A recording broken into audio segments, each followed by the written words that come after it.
Hi, welcome to another episode. I hope you're ready to go today looking at the book of Genesis, a foundation for the Bible and for life. Today I want to talk about the trees of Genesis, and particularly the two trees, the one tree of the knowledge of good and evil and the other tree of life. And so we're going to look at Genesis 2, 15 through 17. And the Lord God took the man and put him in the Garden of Eden to dress it and to keep it.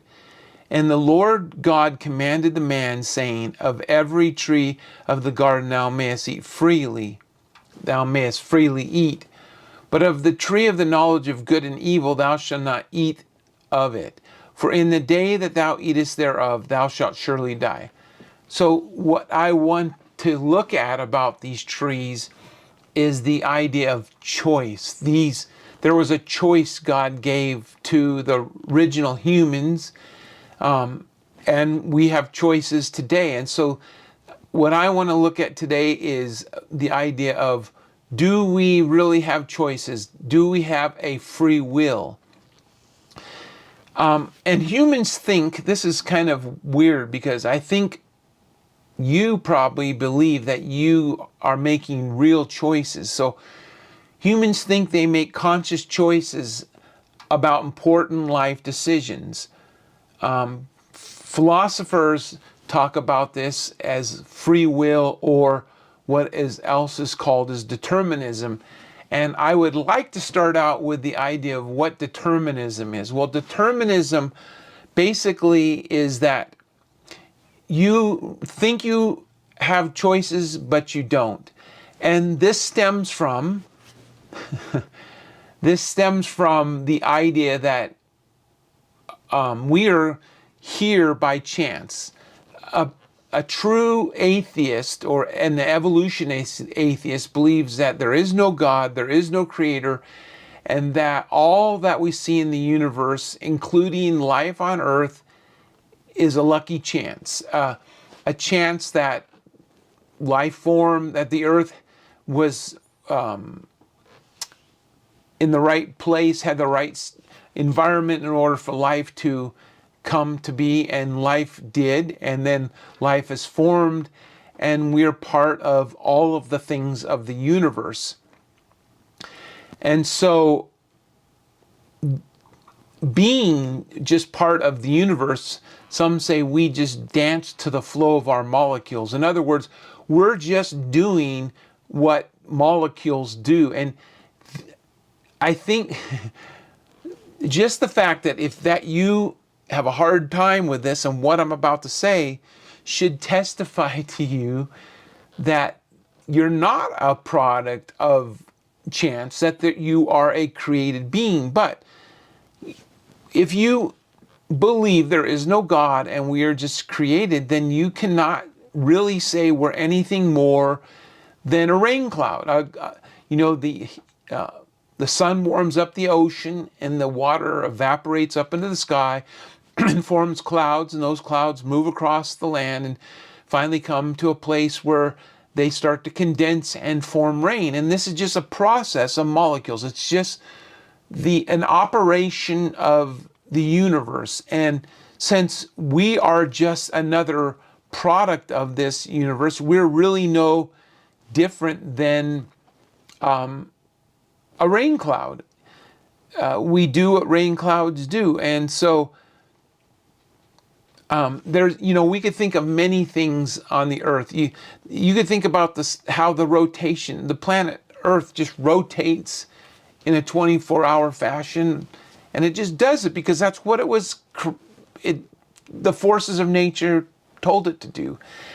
And so determinism says the same thing. You just have an illusion of choice, but in reality, you're going to make the choice that the forces of nature will place upon you.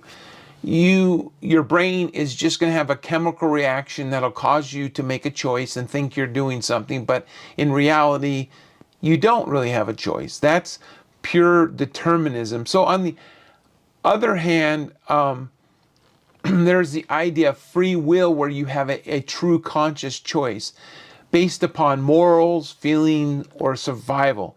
Now there is, I'm not the biggest expert on this, but it's called like soft determinism, which basically says you do have some choices, but they're very limited.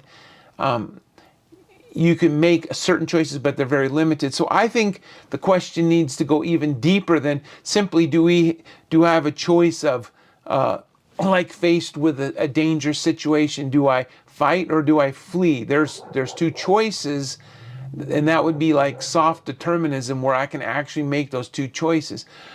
But I think we need to think about this differently. We need to think about this in a little deeper way. Do our choices really matter or make a difference? And that we have to ask that from a perspective of like, is there really transcendent moral values that are true moral values, or are they just perceived moral values? If there is no creator, there is no God who made moral laws, and all the laws are just random laws that came to be, like gravity, it's just what it is. And so, but you know, gravity is not like a transcendent moral law. So is there transcendent moral laws? If there's not, then our decisions aren't transcendent. So I'm going to speak now from a purely humanistic, naturalistic perspective. If there is, I mean, we can make choices, but if there is no real consequences, true, transcendent, eternal consequences, you know, then we have to look at it like that. And I will use Hitler for an example of this, because Hitler he was I guess a kind of a angry person or whatever, but he was a nobody really, and he wanted to gain power. And so he gained power over Germany, and then he took that power over a lot of Europe. He hated the Jews. He started killing the Jews just like he wanted to.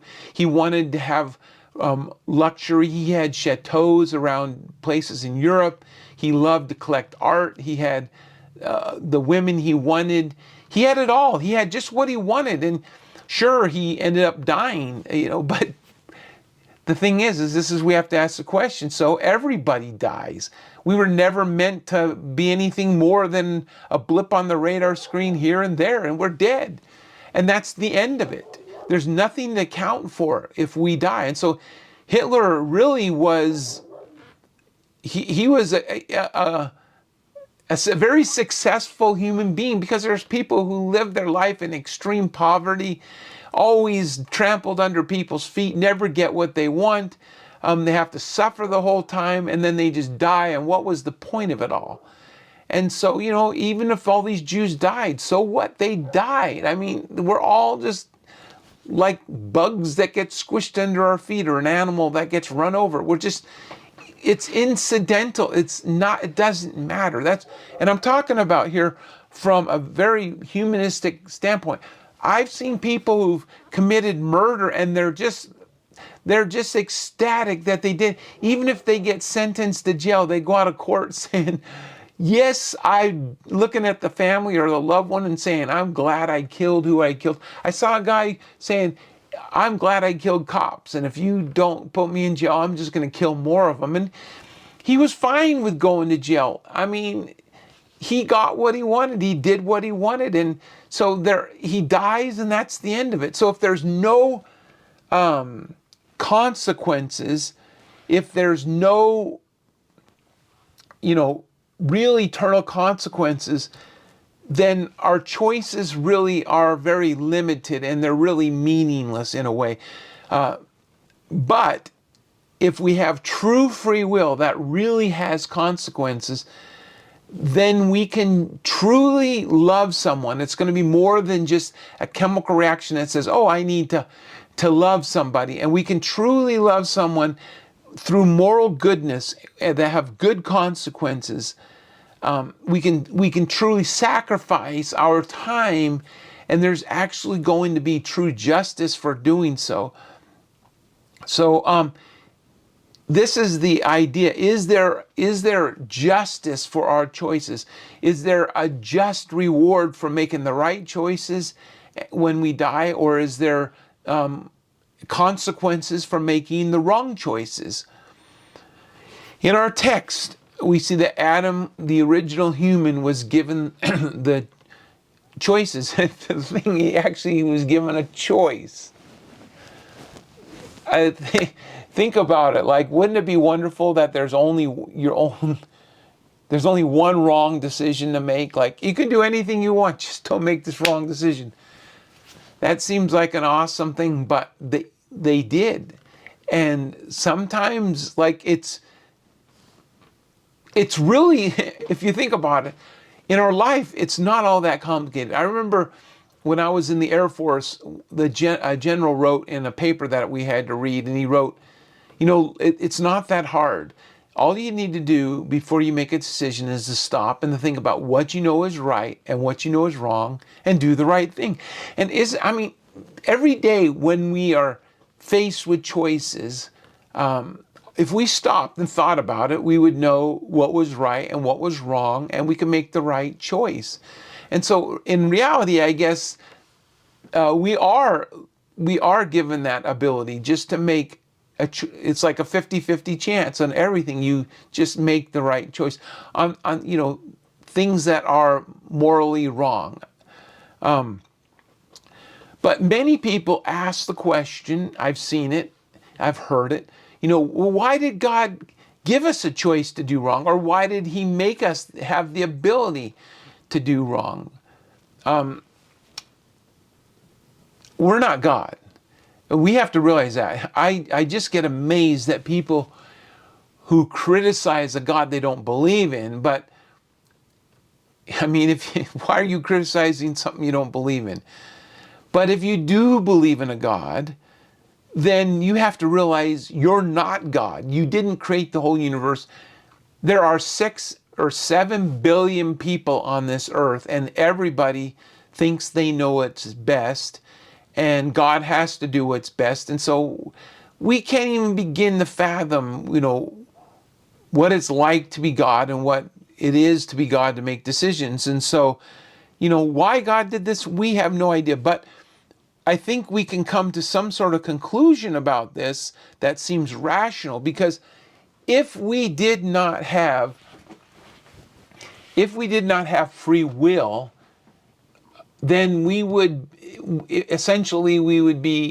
would be determinism. In other words, we would just be doing whatever our chemicals in our brain told us to do based upon external factors around us. And so, we wouldn't be making, and then our choices, what we do, wouldn't have any real consequences, or we couldn't have consequences. What I'm saying is, like, if I didn't have the ability to choose good from evil, and then I did what was wrong, how could I be punished for that? You couldn't. So I think it's rational that God had to give us a choice and have consequences for our choice in order for our lives to be meaningful. And the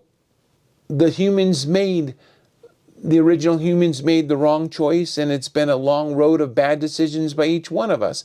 And just, read the Old Testament. People complain about how bad God is in the Old Testament. No. It's how bad humans are. Get the story right. It's not God being evil. Yes, God ends up having to be kind of implicated in some of that because he's trying to control it without having to destroy us. And that's a wonderful thing. He tries to keep us from doing so bad to limit the evil we do instead of destroying us. And so,